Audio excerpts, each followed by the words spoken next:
Hey everyone, Commander Josh Hawkins here, and at the time of sending you this broadcast, this is the view from my cockpit, sitting beside one of the most uniquely shaped planetary nebula I have yet to come across. It's been 2.5 months since I left home, and the further I go, the less I miss it.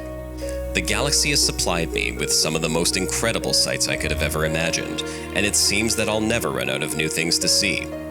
Before I left, I heard of novice explorers complaining of, just the same old planets at every jump. But through my eyes, the universe is wondrous and unique, and never fails to surprise me with new sights. Sure, there are many planets that closely resemble one another, and even more stars that look just like the last dozen or so that I passed. But even the plainest looking of systems can present you with sights that you would have never thought possible if you take the time to look closely. It's all about the details, and if your eyes are closed and your goal in exploring is just to go as quick as you can, make some money, and get home, you'll miss all those beautiful places along the way. Welcome to Exploring the Milky Way Galaxy, Part 7. Since my last transmission, I've traveled over 4,000 light years and have been steadily making my way towards my next waypoint located almost 27,000 light years from Earth. I've managed to navigate almost all the way around the outside of the core of our galaxy in an attempt to avoid the more popular traffic lanes and hopefully find some undiscovered sites. It's quite amazing how hard that actually is to do, especially considering the unimaginable number of systems I've passed and the incredible distance I've traveled so far. It never ceases to amaze me when I come across a rare star type or planetary nebula, seemingly in the middle of nowhere, just to find out that some other commander has already discovered it. My hat goes off to those who came before me, and I can truly appreciate the effort they must have made in locating these rare places. Finding rare stars and planetary nebula is no easy task. The galaxy is enormous, and it takes patience and keen eyes to sift through the millions of stars in each sector in order to spot them. I have always been a curious person, as far back as I can remember. I'd been orphaned by my biological parents, and always wondered who they were, but never found out. Perhaps it was that lack of knowledge that sparked all my other curiosities. My teachers in school called me Question Boy, which my classmates teased me about for obvious reasons. I'd go for long walks deep in the woods on my home planet and lift every rock and fallen log I could find, looking for interesting things underneath. Things that nobody else had seen, or at least I thought in my young age. I never once worried about getting lost, since to me there was no such thing.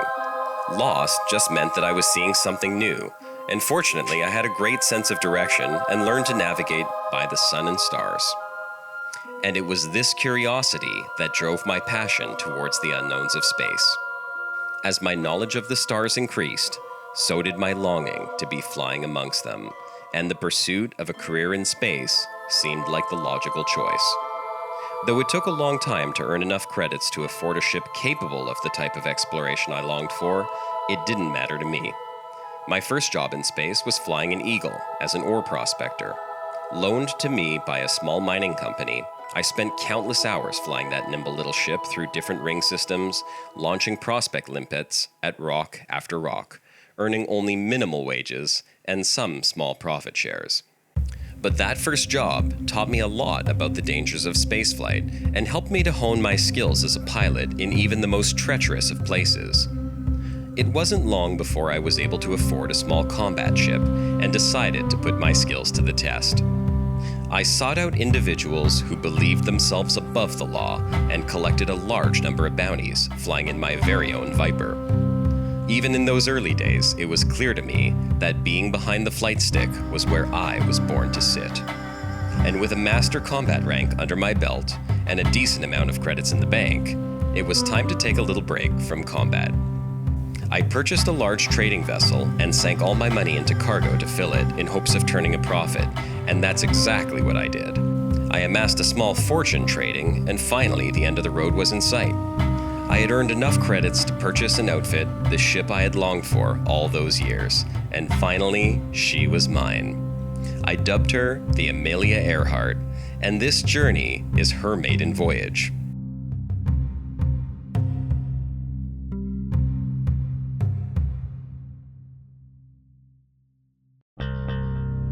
Though exploration has presented challenges and dangers that I would have never expected, I have learned much from my mistakes, but not everyone is quite as fortunate as I.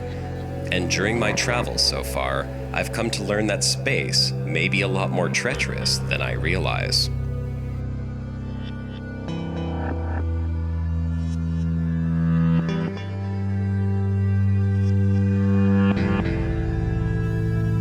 If you've received my previous transmissions, then you're familiar with the newest member of my crew, so to speak. I mean, she is still frozen in an escape pod, but a guest on my ship nonetheless. I've been working on deciphering more of her logs, and will share them with you before the end of this broadcast. But first, I want to share another tragic tale, the remains of which I found frozen on an ice planet I visited recently.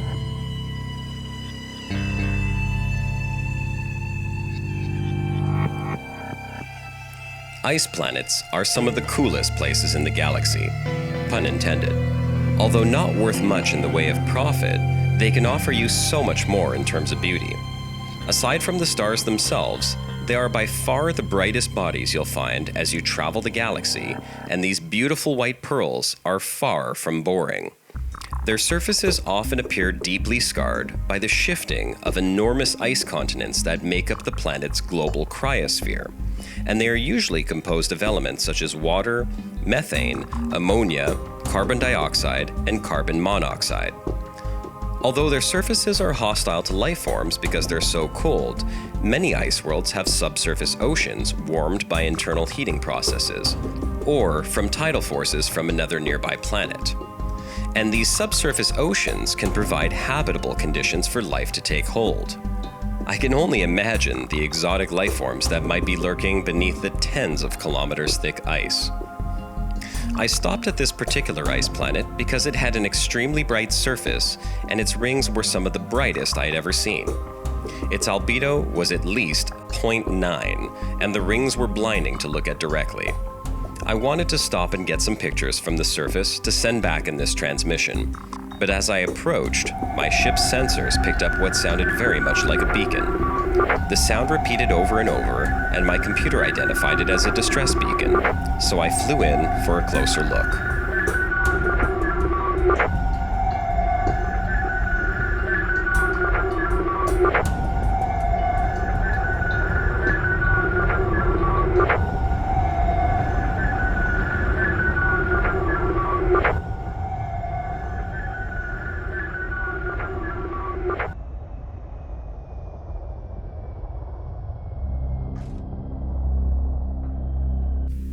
I had a hard time pinpointing its location from my ship, so I sat down and jumped into my SRV to find the exact source.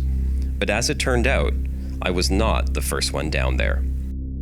The scene was tragic.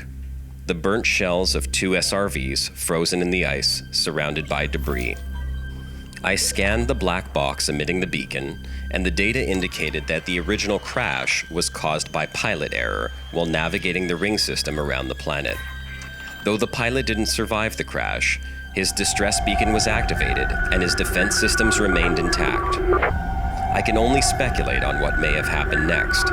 Since the skimmers themselves were undamaged, I imagine that the pair of pilots must have picked up the distress beacon while exploring the core and, like myself, came down to investigate. Surprised and unprepared, they stood no chance as the ship's defense skimmers activated and attacked them. After several years, the skimmers' power supplies drained, they simply fell dead to the ground. It's not unheard of for pilots with expensive ships to use skimmers as means of defense when they leave for a surface mission, but in this case, it cost 2 innocent pilots their lives.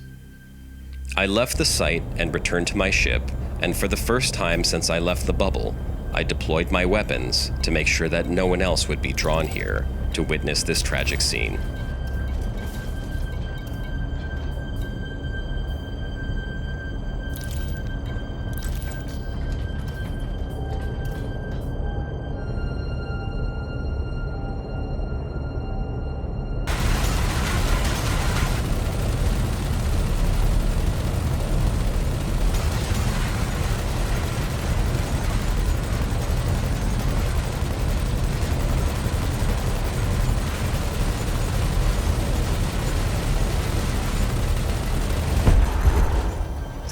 destroyed. My ship's scanners picked up no other signals, so I can only assume that the other pilot's ships must have been buried in ice over the years, which is truly unfortunate. With their identities a mystery, I have no means of notifying their next of kin through this broadcast.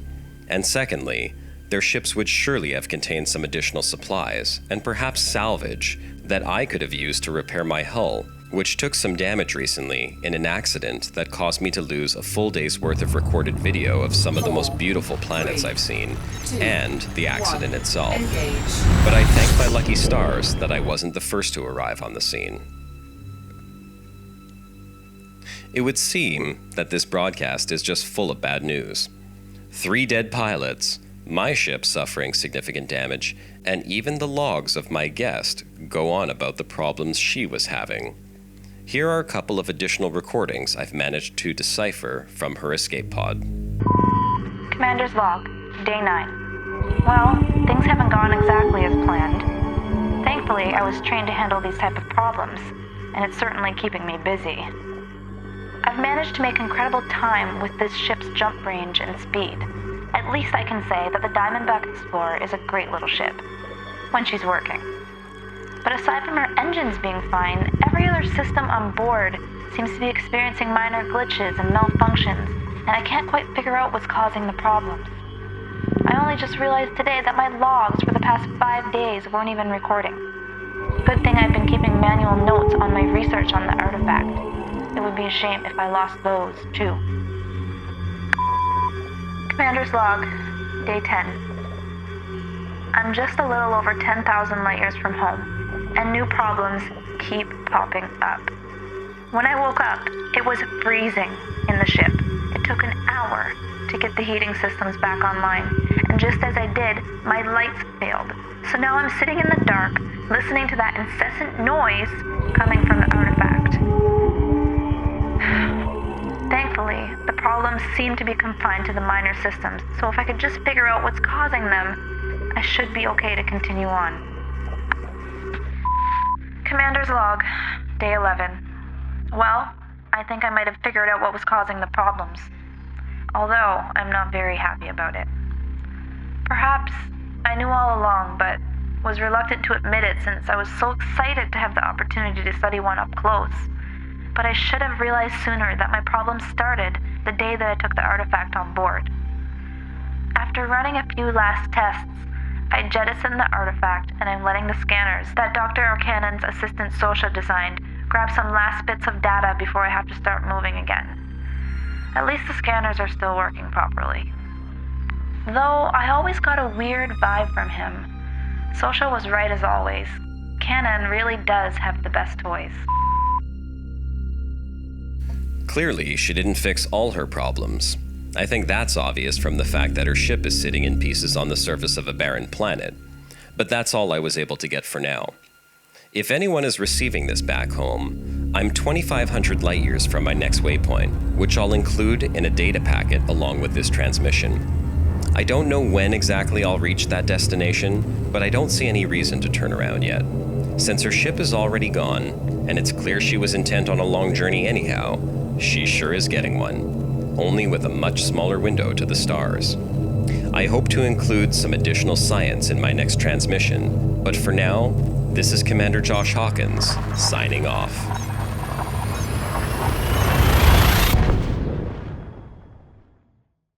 I hope you enjoyed this installment in the series. If you did, please click the like button, and don't forget to subscribe.